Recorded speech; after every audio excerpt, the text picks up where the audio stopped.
Hey guys, welcome to YellowDingy.com. It's Mario, and I'm doing a game glance on Bloodstone 007, and I'm playing it on the Xbox 360. As for storyline, it's pretty straightforward.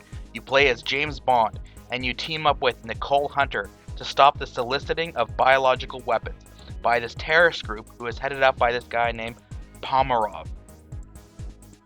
The storyline gameplay is varied, from sneaking around to guns blazing to driving boats and cars. As for your standard combat, you have a small option of weapons, from pistols to rifles and the rarely occurring grenade launcher. The actual shooting dynamic feels fine. You can go into aim mode and target specific areas of an enemy.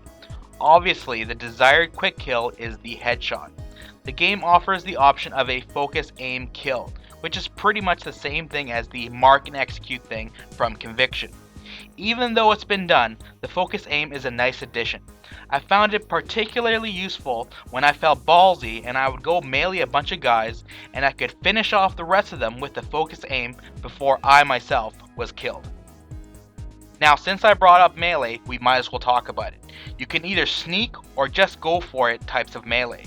Once you do, it goes into an animation, which is varied depending on how you started the melee, like around the corner or from behind kind of thing.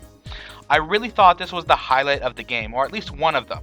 It has that James Bond touch, invincibility regardless of how many are out to kill you, that kind of thing. To guide you through the game, you have a smartphone, which is one of those high-tech 007 gadgets.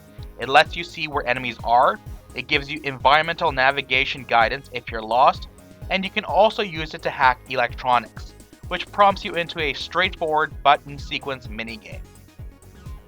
As I said previously, you can drive boats or cars. I personally found the boats to be more enjoyable to drive because they are more forgiving. When you drive a car, if you touch another car in the wrong way, it's instant death, so it's not very forgiving at all.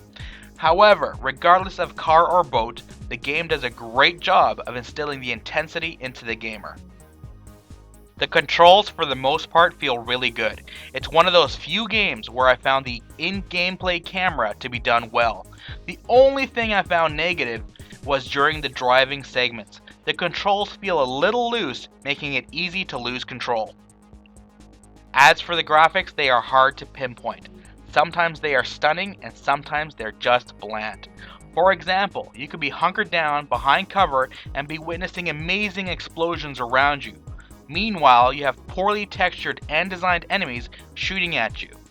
Also, to add to the weak visual enemy design is that they are repetitive. They all look pretty much the same. The audio is fine. You have some big names in the voice acting, like Daniel Craig, the actor from the Bond films, and Joss Stone, English singer-actress, but all of it really doesn't matter. The actual voice content can be boring at times, but this might be due to the non-involved storyline. The multiplayer options are straightforward in variations of deathmatch and objective-oriented gameplay. Multiplayer could have included more varied options, however it doesn't, making the whole replayability of the game not very good. You could get your fill of this game in a weekend. You could beat the storyline in 1 or 2 sittings, play some multiplayer, which gets old fast. However, it's worth the rent. The game offers intense moments with decent combat mechanics.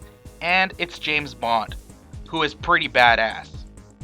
That was Bloodstone 007, and that was a game glance from YellowDingy.com.